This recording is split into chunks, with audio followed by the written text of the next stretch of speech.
Hello, good afternoon, everybody. Thanks for giving me this brief opportunity to have a few words about the Cape Town Congress. I hope that whilst you are here and had these discussions today and had the workshops and had the opportunity to listen to what our Greek colleagues have said, I think it's very important to just drive home this message to you that what we are seeing in this country is really without precedent in peacetime, honestly. If you look at the extent of the adjustment that this country has had to make to comply with the terms of the Troika, you will not find another example as bad as this, as severe as this, anywhere on this planet. And therefore,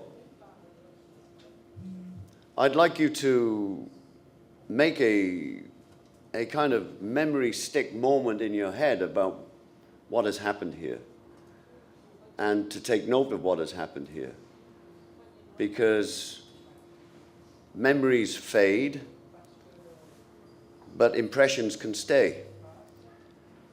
And I've been following the International Monetary Fund work since I started this job, because we've had a series of financial crises around the world, and there has been nothing quite like this. So many of you may remember the campaigns that have been led to free Africa of its debt. That should, certainly in the UK with the Jubilee campaign and others, there have been campaigns to relieve the debt of the African nations.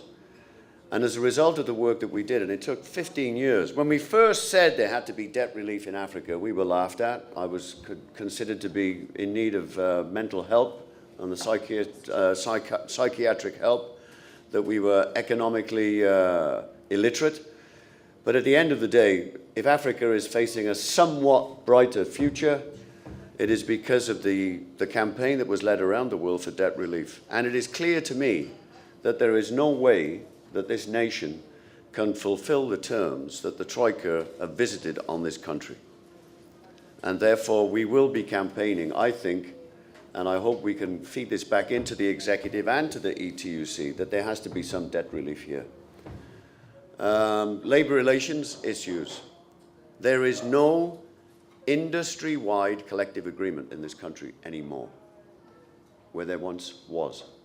So, and I see there's a strong contingent here from the Nordic countries, where, you know, each time we go up there, we are always admiring of the Nordic model, but part of that Nordic model is the social partners, bosses, and unions finding their way through to build a level of life and of fairness into their economies which gives everybody a chance.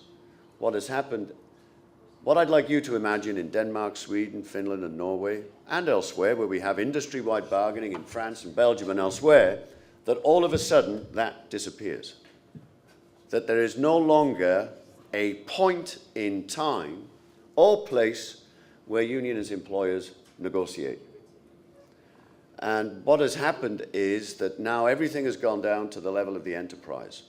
So whereas a number of years ago there were very few enterprise agreements, or let's say a couple of hundred, now as the industry-wide agreements have gone, that the protections that gives have gone, that the basic conditions of employment have gone, and they're not being renewed. And when these agreements aren't renewed, they fall. They are gone, they evaporate. And therefore what that means is that the struggle that the unions have had here to build these pillars in place have gone by diktat. They've not gone by negotiation. The government has been told to do this, and they've executed what the Troika and others have said that they should do.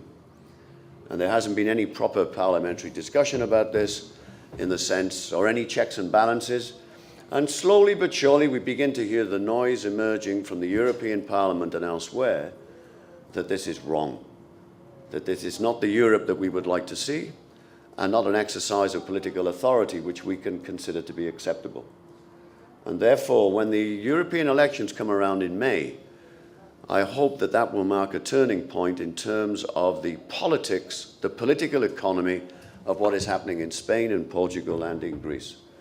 And if we see the rise of the right, of the xenophobic right, of those political parties that play the race card, the discrimination card, the pretend to be pro-worker card, I hope that the result of that should be a political reassessment of the politics of Europe today.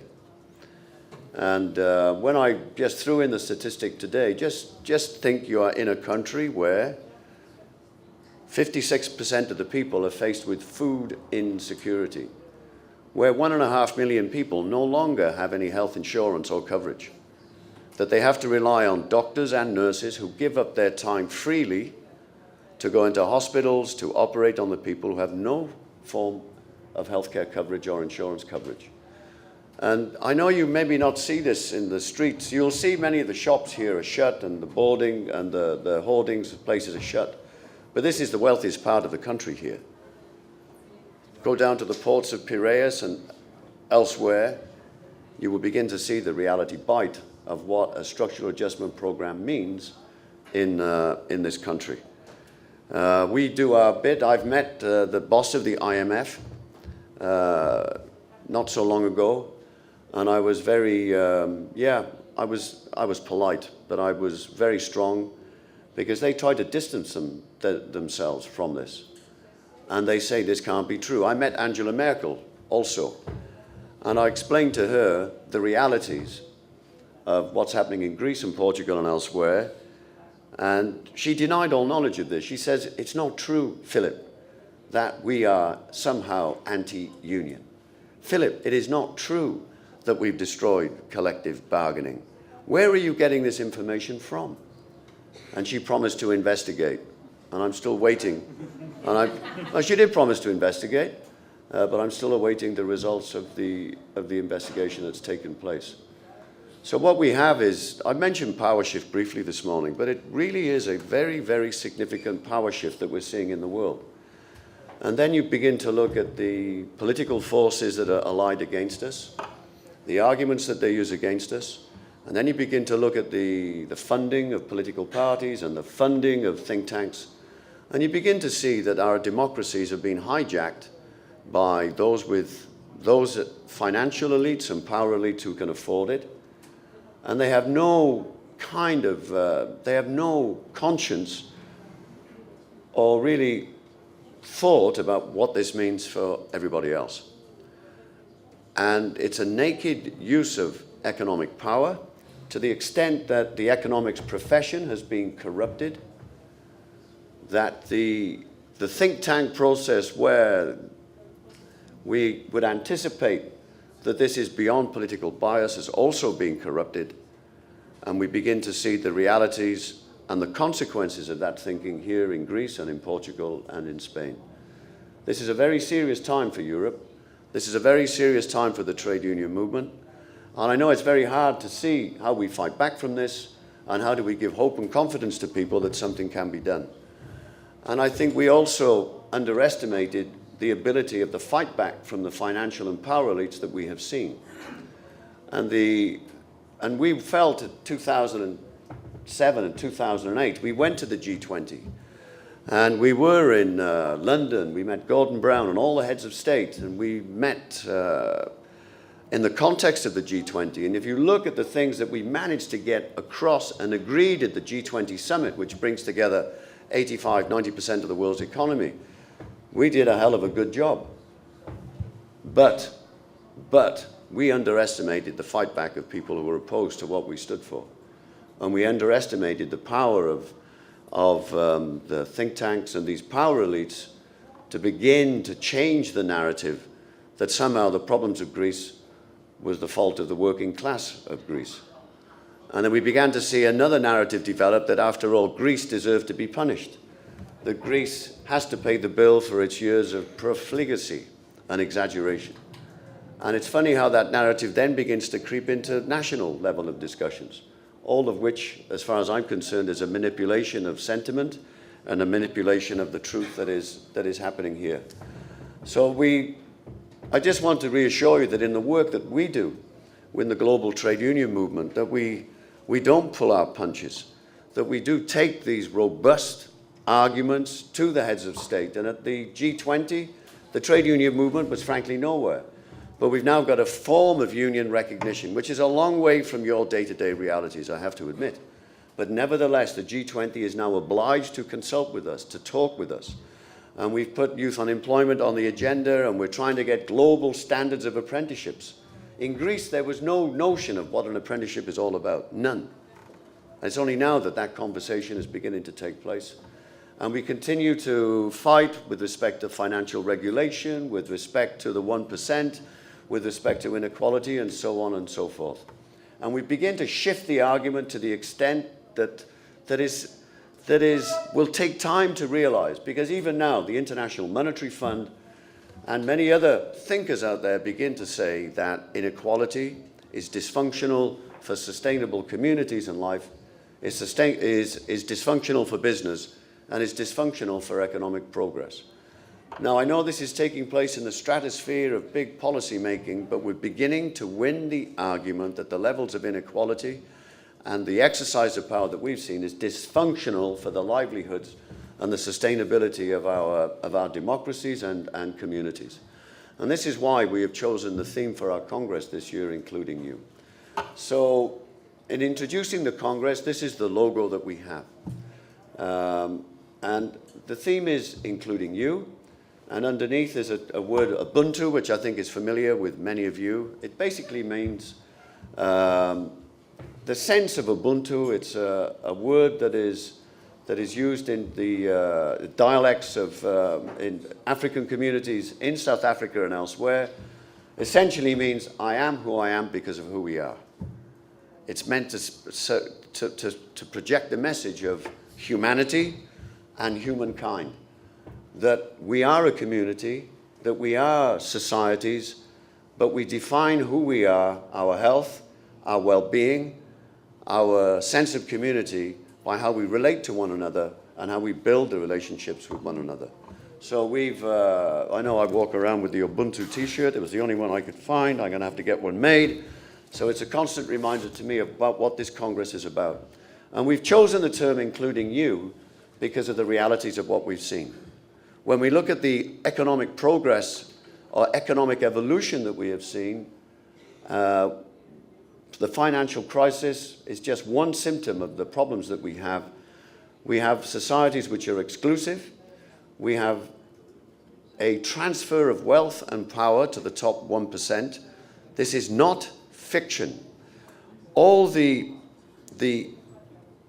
income that has been generated in the United States during the course of the last 7 years has gone to the top 1%.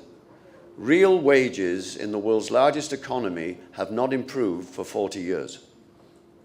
We have a situation then of inequality, and you see yourselves, when I mention collateral damage, there's nothing coincidental about what's happening to young people, about no minimum wage, about interns, about flexible contracts. This is all part of the apparatus to ensure that the wealth that is generated goes to the 1%. So therefore, we thought in our thinking that we have to have this sense of including you. When you say including you, it's about including people in economic and social development. The design that we had done there was done actually in South Africa, and this gives a sense of the whole, a sense of community. We are in Cape Town. Why? Because it's the 20th anniversary of freedom and democracy in the country. And we want to celebrate with the South African unions this important milestone, not just for the South African nation, but for nations everywhere. We were desperately sad when Nelson Mandela passed away on December the 5th last year. We were hoping that he would make it for one more year. He did not, so there is this great sadness in the nation at the moment, but at the same time, a great celebration that one of the giants of all our times that we were able to share that time with him.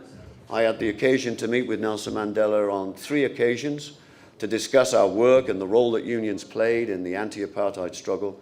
So we're going to Cape Town, not because we couldn't think of another place to go. It's our first time in Africa, and we're celebrating the 20th anniversary of freedom and democracy in the country. And we will link that struggle to the Arab Spring. We will link that struggle to the push and the campaigns by unions for freedom and democracy, which has really swept the planet during the course of the last 2 decades.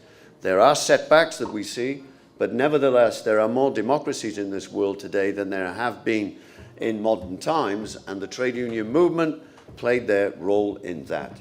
So the theme is including you. We will spend time on organizing. The first day of the Congress will be on what we call breaking through, on organizing. And there has to be a youth dimension here. And therefore, you have to get your heads together. There has to be a youth dimension on organizing.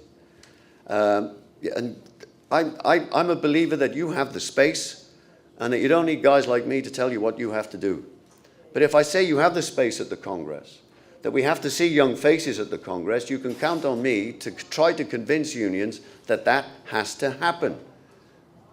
That we need bigger delegations to come down there. It's not that expensive when you get there. It's suddenly become a lot cheaper because of the devaluation of the rand. So we have a day on breaking through on organizing, what unions are doing to include you in the lives of the union. We have significant organizing campaigns in many sectors and countries, and we will highlight what we are able to do to mobilize and to campaign and to give sense to this label of global warrior that we all carry. We will have a session on including you in taking back our economies. And again, with 75 young people unemployed in the world, there has to be a youth dimension here. And then in Africa, just in parenthesis, the population of Africa is going to double in the next 25 years. Population today is just over 1 billion. In 25 to 30 years, the population of Africa will be 2 billion. The population of Africa will mean that almost 1 in 4 of all young people will be African. So just think on that for a moment. 1 in 4 of all young people in 20, 25 years' time will be young Africans. At the moment in Africa, only 1 in 20 works in what we call the formal sector. So I know you will follow the new exploration and the new findings that they have of oil and minerals and wealth and these natural resources which the world needs, from gold and aluminium to powering of mobile phones and the precious metals required. But that sector only employs 1% of the population. And therefore, what we are going to see in Africa will be the growth of the services sector, which will be a source of employment. But we have to find not just a few million jobs, but hundreds of millions of jobs in Africa during the course of the next 25 years. The expectation is real. There are now 600 million mobile phones in Africa, and they are now a connected continent. When I started this job, there was only landlines. When I started this job and went to Africa, a 5-minute phone call would cost me 200 Swiss francs. And I'd have to book it a day in advance. A letter would take 2 months to reach us. We have a connected, young, vibrant population in Africa that wants to enjoy a standard of life which their parents have never enjoyed. So also, our presence in Africa is going to signal this huge policy issue confronting us in terms of how do we build economies which provide sustainable jobs for young people in Africa. We're also going to be looking at the future of work, because I think we're all underestimating the scale of the new wave of technology which is about to visit our areas of the economy. Now, I know we're familiar with the connectedness that we all enjoy and the growth of the internet and the growth of these, the new businesses that have emerged. But it looks to me as if we're in a new wave of structural change, professional change, and job change, which is dramatic and real, and I'm not confident that at the moment the trade union movement is taking this significantly into account in their own thinking, as we are so consumed with the day-to-day. So we'll be talking about the future of work. We'll also be having a session on peace. You'll recall that for those of you that were there in Nagasaki, Nagasaki was the last place on this planet where a nuclear bomb was detonated, with the devastation that that brought. We are now very firmly in the anti-nuclear bomb camp. We do work with NGOs in terms of this, and we've maintained our work with the peace messengers of Nagasaki, so there will also be a session on peace at the conference. So we have these 5 basic themes, and throughout of it, it's going to require the input of the uni youth in Africa, in Europe, in Asia, and the Americas. The space will be there. All I ask you to do is to be creative, to be dynamic, and not to look and sound as if you are a generation further on than you are. It has to be a message which is urgent, energetic, and vital, and which resonates in the room and gets new commitments from those union leaders in the room to take their responsibilities to you and young workers seriously, and with a degree of maturity, and with a degree of commitment in terms of the capacity that is required. We will be it's a celebration for us. The Congress is a celebration. We will have an opening session in Cape Town, which we're trying to bring 3,000 to 4,000 people to. We're opening the doors to the opening ceremony to local union members and shop stewards. There's a very strong shop stewards movement in South Africa, and we're confident that at least 1,000 of them will come. I was in a township last week in Cape Town to a place called Khayelitsha, which is the 2nd largest township in the country after Soweto, and I went along to the Chris Hani School of Arts and Culture, and they have an infrastructure, and I met a whole gang of young people between 14 and 18 years old. It's a school of arts and culture, so in one room there was drama. They were producing their drama on 20 years of freedom. In another room there was percussion. Another room there was a choir, and I thought I was listening to angels. I could not believe the music that these kids were producing. So we're now going to build a partnership. I know there are tens of thousands of schools in South Africa, but there is an Adopt a School program, so we will adopt this school in Khayelitsha. We're doing a competition with a school in Neon. We're doing a competition in that school, but clearly that's just a piece of tokenism. So we're going to try and find a way of building a relationship with this school that goes over a period of time. There's desperate need of books. They don't have a library. They don't have a theater. They don't have musical instruments. There's 2 computers in a school for 1,000. But they are referred to as the born frees. So you can imagine we have our friends here from Spain and Portugal, well, a bit further back in Greece, that were brought up, people from Central and Eastern Europe. They are referred to as the born free generation. They were born into a free South Africa. And the school is an island of, I would say, joy and of hope and of optimism. And you can see the talent that the children have is quite extraordinary, but they don't have the basic means they just don't have the books and the infrastructure to do it. So we will adopt the school, and we will have this youth dimension from the trade unions in South Africa and from that school in particular. So that's the introduction to the conference. It has to have a youth dimension, and you have to make the ask. I'm happy to work with you. I'm very open. I like creativity. If the youth input means the chairman of the youth stands up and makes a speech, that's a bloody failure. It has to be visually powerful. It has to be moving. It has to be citing examples of the good things that you have done. And so let's work on this in a sort of sense of community, and I look forward to the ideas which you have. We have a video clip. It's not the final piece, actually. We have these jingles at our events where we try and attract attention and give a sense of who we are and who we represent. And let's see if this works.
So what we're trying to do is to reflect the uni family. We're going to change the music. I like something a bit more more Afrobeat style, but you're getting an idea of what we're trying to do, including you, including as many parts of the uni family in this great manifestation. It only takes place every 4 years.